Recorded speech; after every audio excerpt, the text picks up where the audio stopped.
Welcome everyone. I'm Ralph Clayton, host of the VTM Podcast. This is episode 24. Today, I want to take you into one of the most important frontiers at the edge of computing. Light and quantum technology, nanophotonics, optical AI computing, light on chips, quantum dots, single photons, displays, biomedical imaging, sensing, and the possibility that the future of intelligence may not move only through wires, but through carefully controlled light. This is not simply a story about faster computers. It is not simply a story about brighter screens. And it is not only a story about making chips smaller, denser, and more efficient. At its deepest level, this episode asks one dangerous question. What happens when civilization begins to compute with light?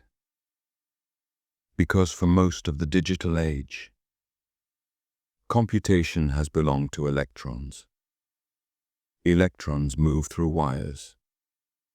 Transistors switch on and off. Memory stores charge.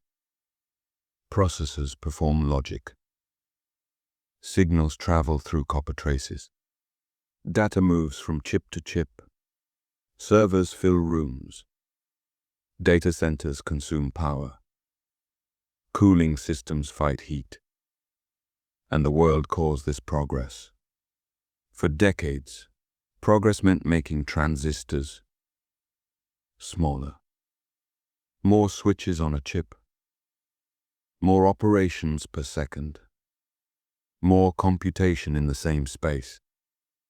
This was the age of Moore's law. The age when shrinking the machine gave the world more power. But that age has changed. Transistors are now unbelievably small. Wires are crowded. Chips run hot. Memory is expensive to reach. AI models grow larger. Data centers consume more electricity. And the old method of progress is running into walls. Not one wall. Many. The transistor wall. The memory wall. The interconnect wall, the energy wall, the heat wall, the cost wall. Artificial intelligence has made these walls harder to ignore because AI is hungry for a particular kind of computation. Matrix multiplication, tensor operations, large streams of numbers multiplied, added, transformed, normalized, moved, stored, and moved again. A modern AI model is not only a piece of software. It is a mathematical factory. It consumes numbers. It produces numbers. And the power cost is not only in calculation. It is in movement. Moving data from memory to processor. Moving data between chips, moving data across boards, moving data between racks, moving data across data centers. In the AI age, the wire has become a bottleneck. The distance between chips matters. The bandwidth between processors matters. The energy per bit matters. The latency matters. The heat from moving information matters. That is why light has returned to the center of the conversation. Not as a metaphor. Not as poetry. As hardware. Photons instead of electrons. Optical links instead of copper. Waveguides instead of wires. Modulators instead of electrical switches. Interference instead of conventional arithmetic. silicon photonics, nanophotonics, optical neural networks, photonic accelerators, quantum dot light sources. The old dream of optical computing is becoming urgent again because AI has changed the scale of the problem. This is the first lesson. Light is not being explored because it is beautiful. It is being explored because electricity is becoming expensive in all the wrong places. Electrons are excellent for logic, memory, and control. They have given us the modern world. But electrons interact strongly. They heat wires. They face resistance. They require charging and discharging capacitances. They lose energy as systems scale. Photons are different. Light can travel at high speed. Different wavelengths can share the same physical channel. Optical signals can carry enormous bandwidth. Photons can pass through one another without interacting in the same way electrons do. And when used well, light can move information with less heat and less loss over distance. This is why fiber optic communication already dominates long-distance data transport. The Internet's backbone is full of light, across oceans, across continents, between data centers, inside telecom networks. Light already carries civilization's messages. The harder question is whether light can move closer, from long-haul fiber into data centers, from data centers into racks, from racks onto boards, from boards into chip packages, from chip packages onto the chip itself, and then even deeper. Can light not only move information, but compute? That is the heart of optical AI computing. At first, the easiest role for photonics is communication. Optical interconnects, getting data from one processor to another. This matters enormously for AI clusters. A large model may be spread across thousands or tens of thousands of accelerators. Those chips must exchange information constantly. If communication is slow, the whole system waits. If communication consumes too much power, scaling becomes harder. If copper reaches its limits, optics moves closer to the processor. This is why packaged optics has become such an important phrase.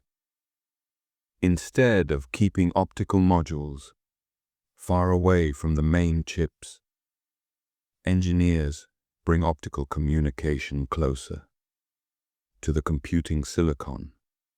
The goal is to reduce electrical distance, reduce power, increase bandwidth, improve signal integrity, make AI clusters larger and more efficient. This is not yet the full optical computer, but it is the first invasion of light into the heart of AI infrastructure. The machine still thinks mostly with electronics, but it begins to speak with light.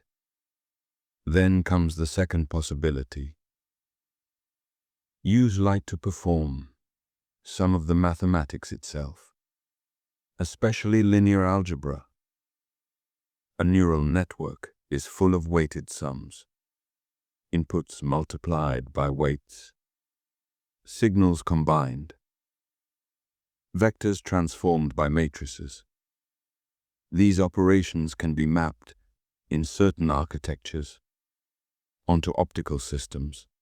Light waves can interfere. They can be split, delayed, phase-shifted, modulated, detected.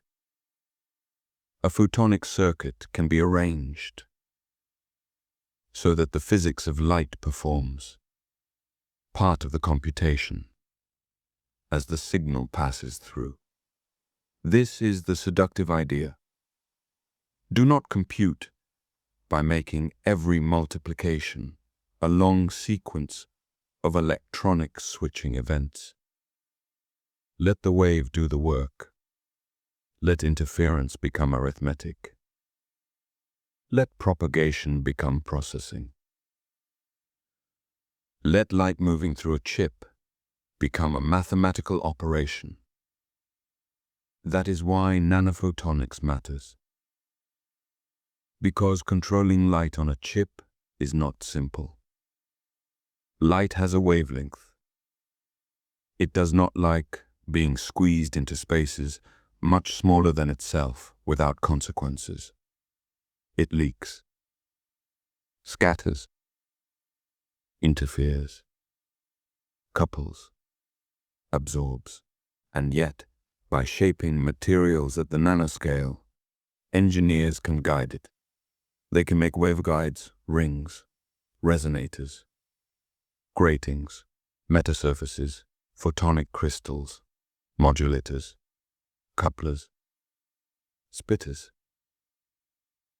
detectors, nanostructures that control where light goes, how fast it moves, what phase it carries, what wavelength it occupies, and how it interacts with matter.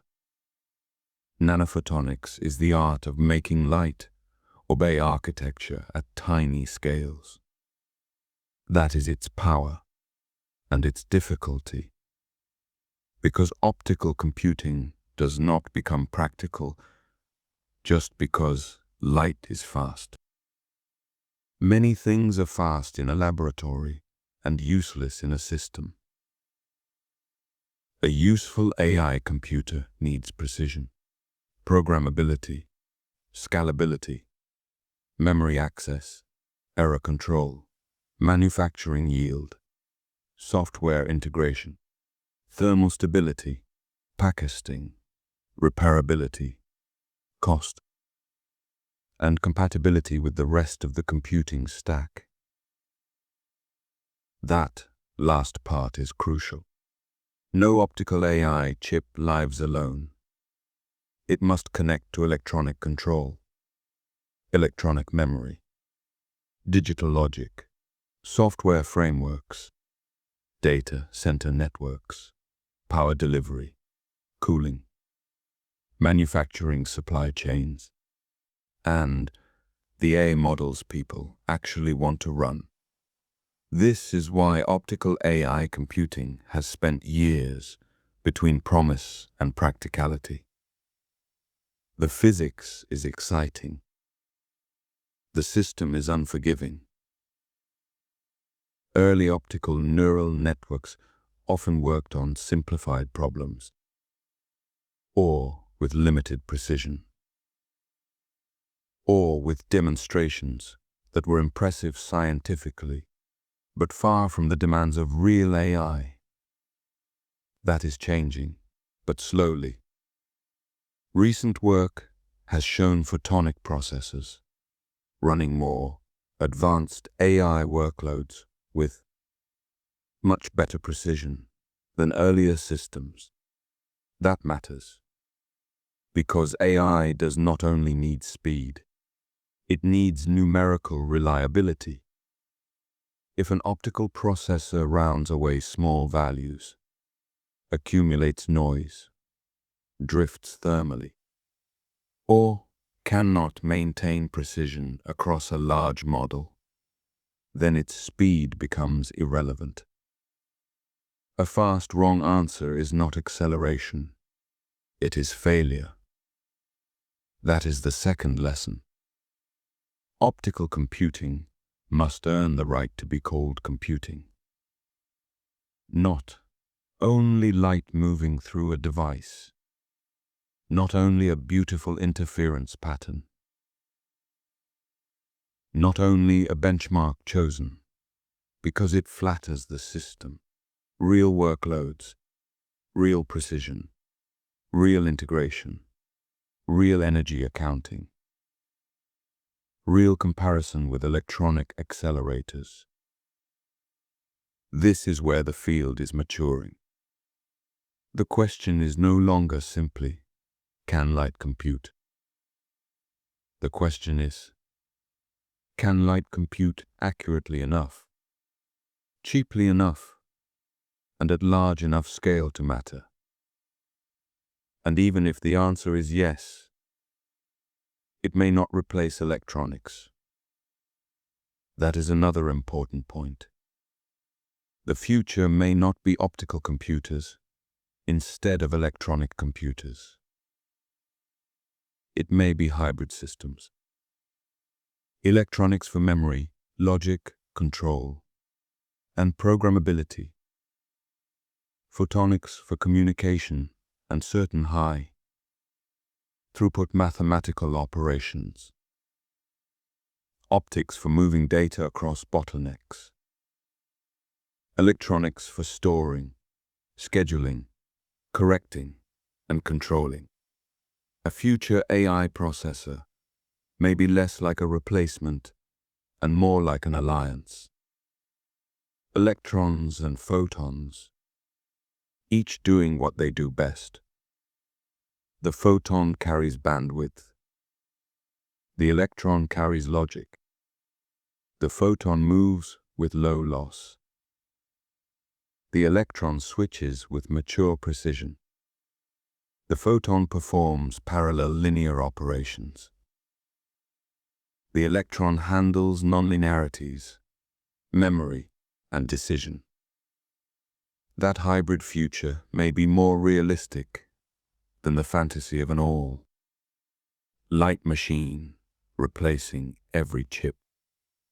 Because in computing, victory usually belongs to systems, not isolated miracles. This brings us to one of the most important limitations. Memory AI is not only computation. It is also access to data and weights. A model's parameters must be stored somewhere. Activations must be stored and retrieved. Training requires gradients. Inference requires moving weights quickly. Long, context models create enormous memory pressure. If an optical processor can multiply matrices quickly, but cannot access memory efficiently, the system bottleneck moves. The light is fast. The data is late. That is not a revolution. It is a traffic jam with better roads on only one block. So optical AI computing must solve not only the compute unit, but the data movement problem around it. This is why photonic interconnects may become important sooner than fully optical computation. Moving data is the pain point, and optics is already excellent at moving data.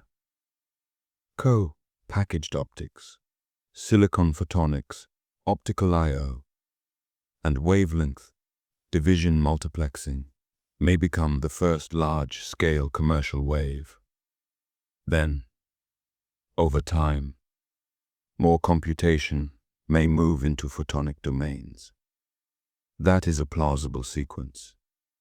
First, light connects the AI factory. Then light enters the package. Then light performs selected operations. Then hybrid photonic, electronic AI systems become part of the computing landscape. Not all at once. Layer by layer. This is the third lesson. Technological revolutions often arrive first as infrastructure, not as spectacle. A user may never know that an AI model ran partly through optical interconnects. A scientist may not know that photons moved data between accelerators. A medical researcher may not care whether a matrix multiplication used interference on a chip. What matters is that the system becomes faster, more efficient, more scalable, and less constrained by heat and bandwidth. The revolution may be invisible. A cooler data center, a faster training run, a lower energy cost per inference, a larger model that can be trained without impossible networking overhead. A scientific simulation accelerated because optical hardware handled a bottleneck. That is how light may enter AI, not as a glowing machine in a movie, but as less waste inside the machine we already depend on. Still, we should be careful. Optical AI computing will not erase the energy problem by itself. Generating light costs energy. Lasers cost energy. Modulators cost energy. Detectors cost energy. Analog optical systems need calibration. Thermal tuning can consume power. Optical, electrical conversion can be expensive. Packaging can be complex. Photonic chips must be manufactured with precision. Light does not automatically make a system efficient. A badly designed optical computer can waste power. A system that saves energy in one place may spend it in another. A photonic accelerator that is efficient for one operation may be inefficient for a full workload. The entire system must be counted. Source, modulation, propagation detection, diversion, control, memory, cooling, utilization, manufacturing. This is why the field must resist simple slogans. Light is not magic. Light is an opportunity. It offers physical advantages. But engineering decides whether those advantages survive contact with reality. Now, let us turn to quantum dots. Because quantum dots are another way the nanoscale changes light. A quantum dot is a tiny semiconductor crystal, so small that quantum mechanics shapes its optical and electronic behavior. At ordinary scales, a semiconductor has properties determined mostly by its material. At the nanoscale, size itself becomes a control knob. Make the dot larger, and it may emit one color. Make it smaller, and it may emit another. Change composition, shape, shell, or surface chemistry, and the behavior changes again. This is why quantum dots became so powerful in displays. They can produce bright, narrow, tunable colors. A television or monitor using quantum dots can deliver highly saturated reds and greens, improving color performance. That is the consumer face of the technology. Bright screens, better color, more efficient light conversion. But quantum dots are far more than display materials. They are used in biomedical imaging research because they can be bright, Photostable fluorescent probes. They can be engineered for sensing. They can interact with chemical environments. They can serve as nanoscale labels. They are studied for solar cells, photodetectors, IDs, lasers, single photon sources, and quantum technologies. A quantum dot can behave almost like an artificial atom. That phrase is important. Artificial atom.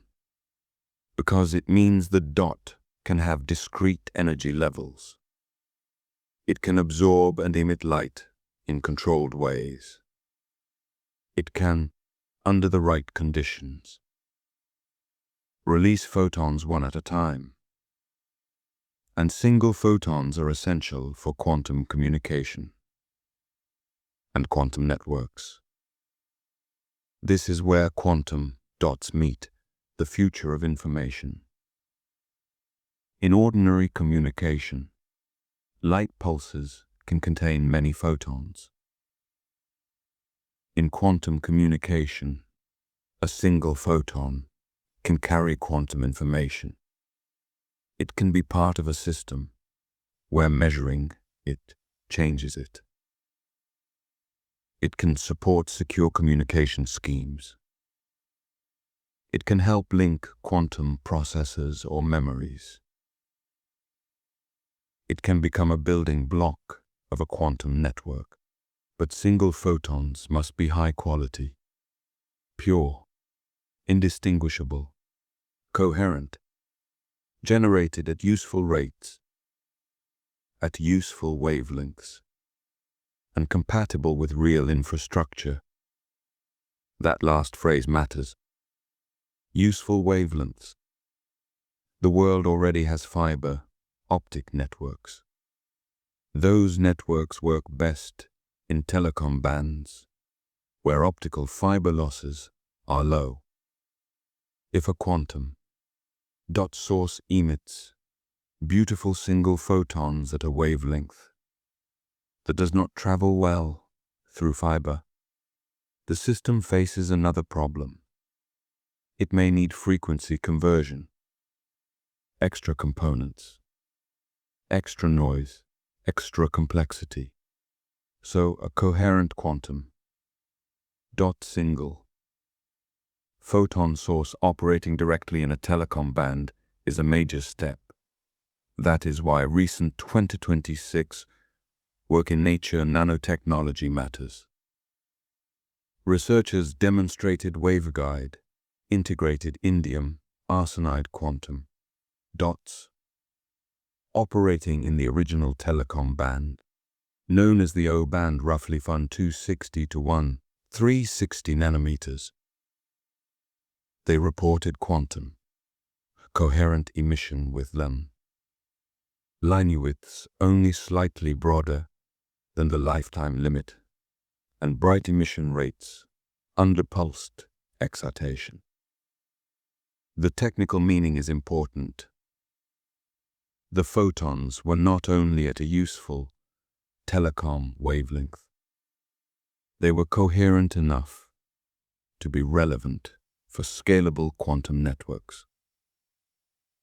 This is not the finished quantum internet, but it is one of the components such a future may need.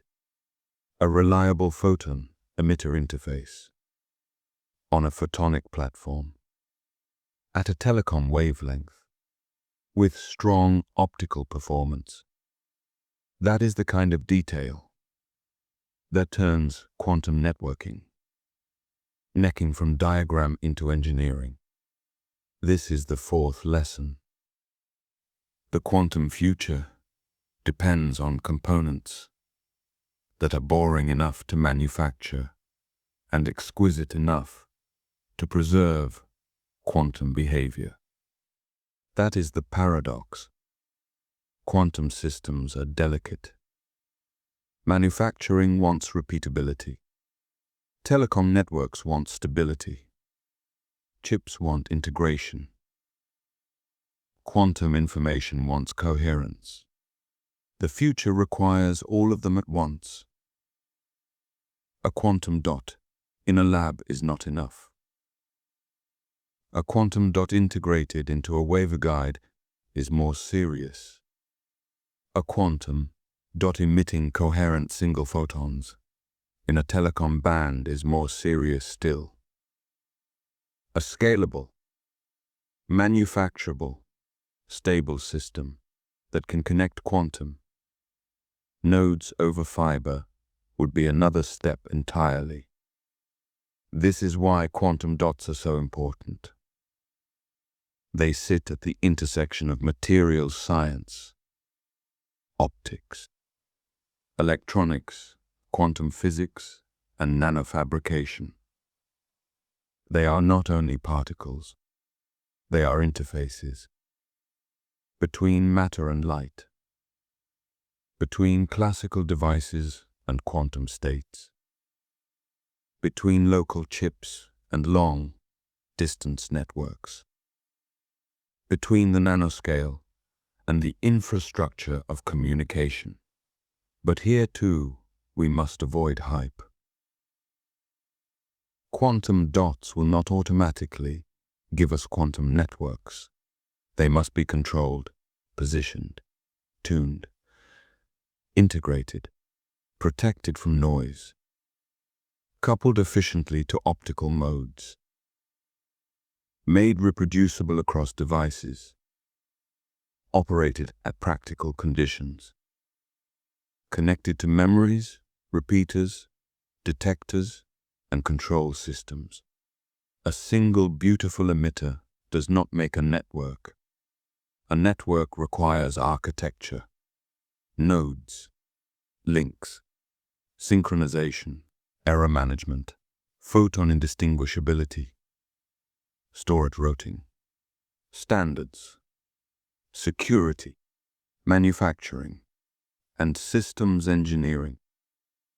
The story of quantum dots is therefore not only the story of a tiny crystal. It is the story of how tiny crystals might become reliable parts of much larger machines. That same pattern appears again and again in this episode. Nanophotonics is not only about nanoscale structures. It is about whether those structures can reshape computing systems. Optical AI computing is not only about light. It is about whether light can relieve the energy and bandwidth stress of artificial intelligence.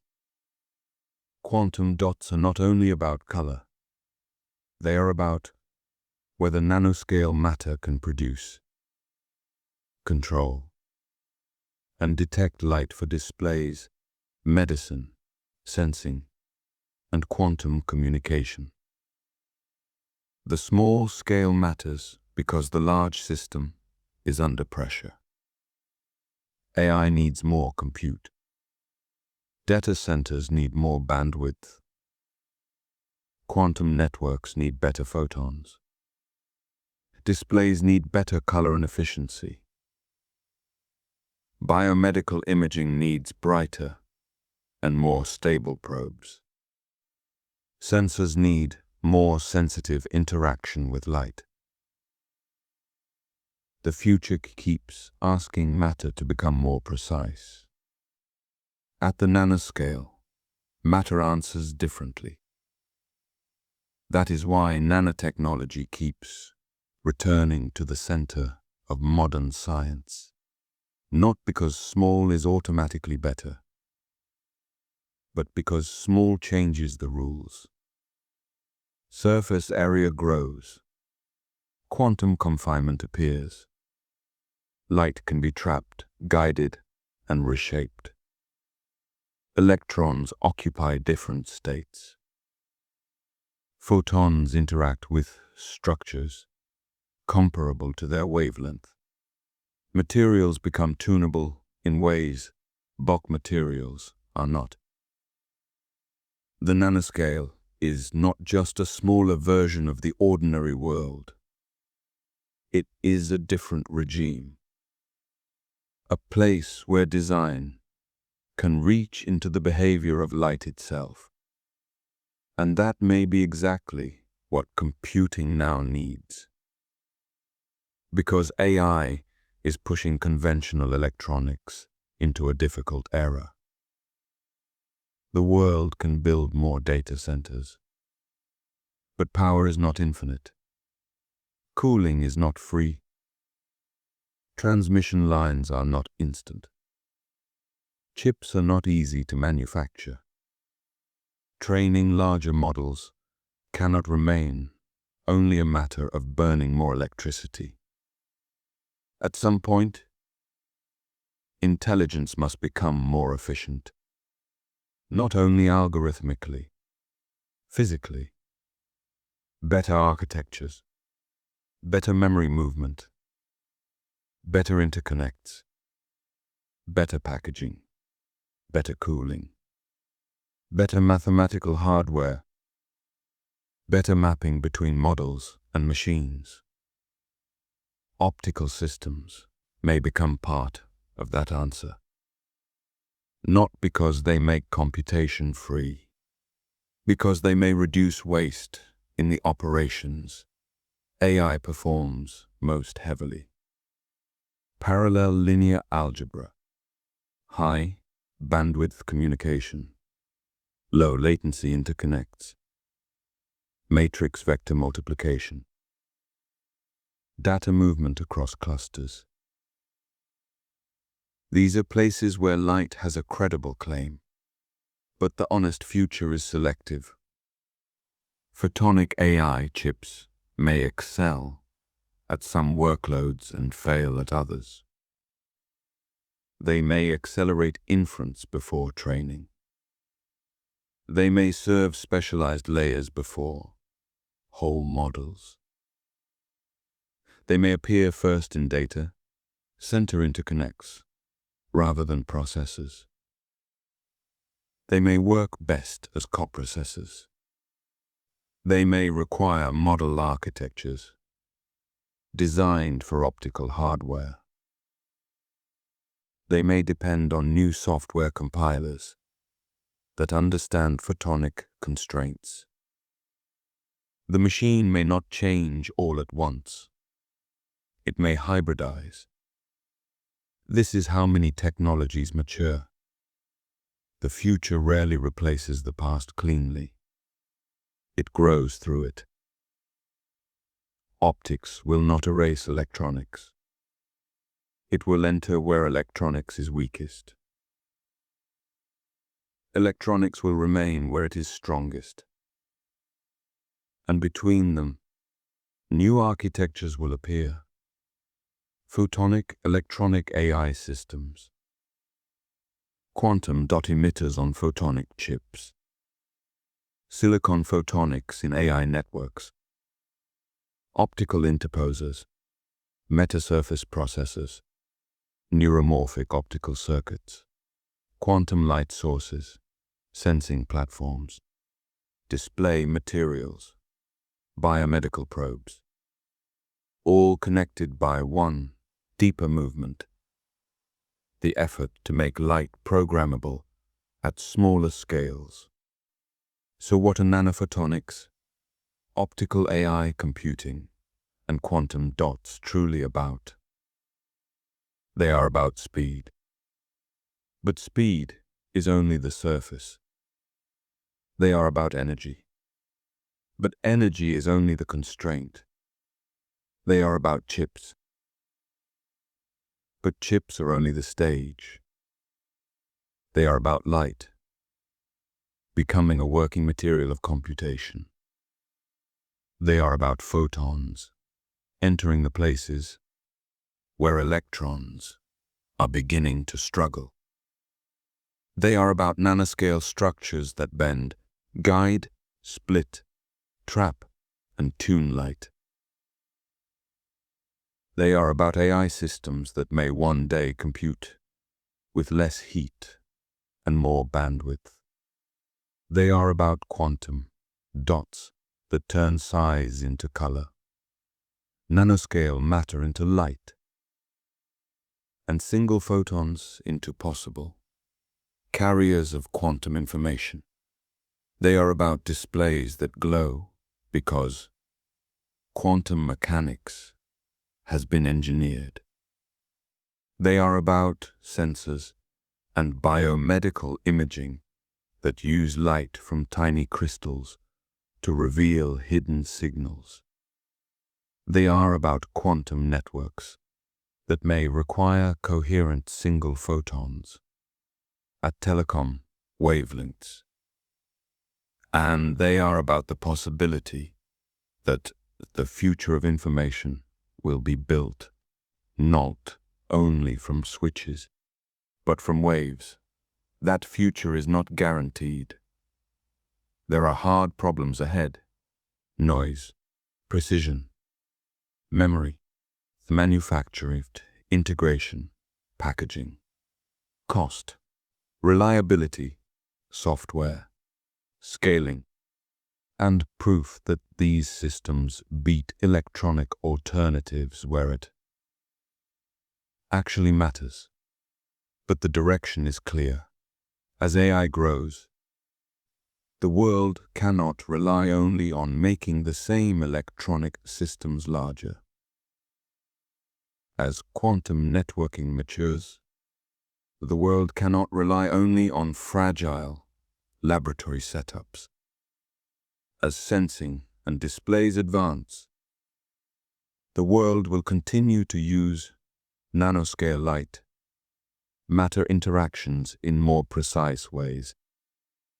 The photon is becoming practical. The quantum dot is becoming infrastructural. The nanostructure is becoming computational. That is the quiet revolution. Not light as symbol, light as machine. I'm Ralph Clayton, host of the VTM Podcast.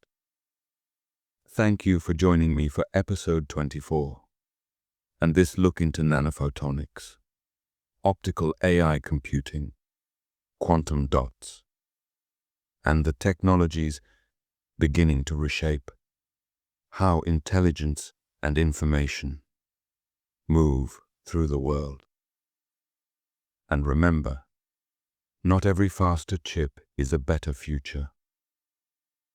Not every beam of light becomes computation, and sometimes the next age of intelligence begins when matter becomes small enough to teach light how to think.